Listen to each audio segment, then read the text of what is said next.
उत्तर प्रदेश की 8 लोकसभा सीटों पर 19 अप्रैल को पहले चरण में मतदान होना है। पहले चरण में मुजफ्फरनगर सीट पर भी वोटिंग होगी।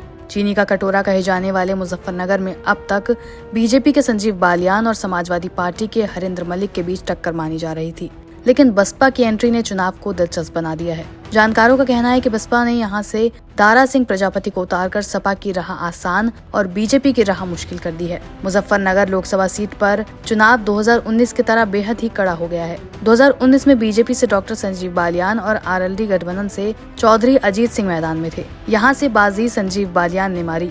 2019 में बसपा ने इस सीट पर कोई उम्मीदवार नहीं उतारा, लेकिन इस बार बसपा ने अपना प्रत्याशी उतार दिया है। ऐसा माना जा रहा है कि बीजेपी को दलित वोटों का नुकसान हो सकता है। मुजफ्फरनगर लोकसभा में मुख्य रूप से बीजेपी के प्रत्याशी डॉक्टर संजीव बालियान और सपा प्रत्याशी हरेंद्र मलिक के बीच मुकाबला है। बसपा प्रत्याशी दारा सिंह प्रजापति की दोनों प्रत्याशियों के गणित को बिगाड़ने में भूमिका है, यानी बीजेपी और सपा के वोट अपनी ओर कर हार जीत के अंतर को वो प्रभावित कर सकते हैं। बीजेपी को जाट, ओबीसी, ठाकुर और त्यागी समाज के साथ गैर जाटव दलित मतों का आसरा है। लिहाजा मुजफ्फरनगर सीट पर भाजपा और आरएलडी गठबंधन की भी कड़ी परीक्षा होगी। निगाहें इस पर भी टिकी हैं कि आरएलडी के साथ आने से जाट बिरादरी कितनी दरियादिली से बीजेपी को चुनाव में समर्थन देती है। सपा प्रत्याशी हरेंद्र मलिक सजातीय जाट बिरादरी के अलावा मुसलमान और त्यागी समाज से समर्थन मिलने की उम्मीद लगाए हुए हैं।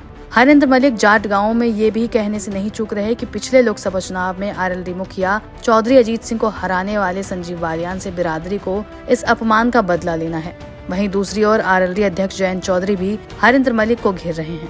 2019 के चुनाव में बीजेपी के संजीव बालियान को 5,73,780 वोट मिले थे। वहीं गठबंधन के प्रत्याशी अजीत सिंह को 5,67,254 वोट मिले। संजीव बालियान को सिर्फ 6,000 वोटों से जीत हासिल हुई थी। संजीव बालियान को जीतने और अजीत सिंह के हारने के पीछे सबसे बड़ा कारण दलित वोटों का था। 2019 में दलित वोट भारी संख्या में बीजेपी के साथ चले गए, लेकिन इस बार समीकरण बदला हुआ नजर आ रहा है। बसपा ने यहां से प्रत्याशियों को मैदान में उतार दिया है। ऐसे में माना जा रहा है कि बीजेपी को पिछली बार के मुकाबले इस बार दलित वोटों का नुकसान हो सकता है।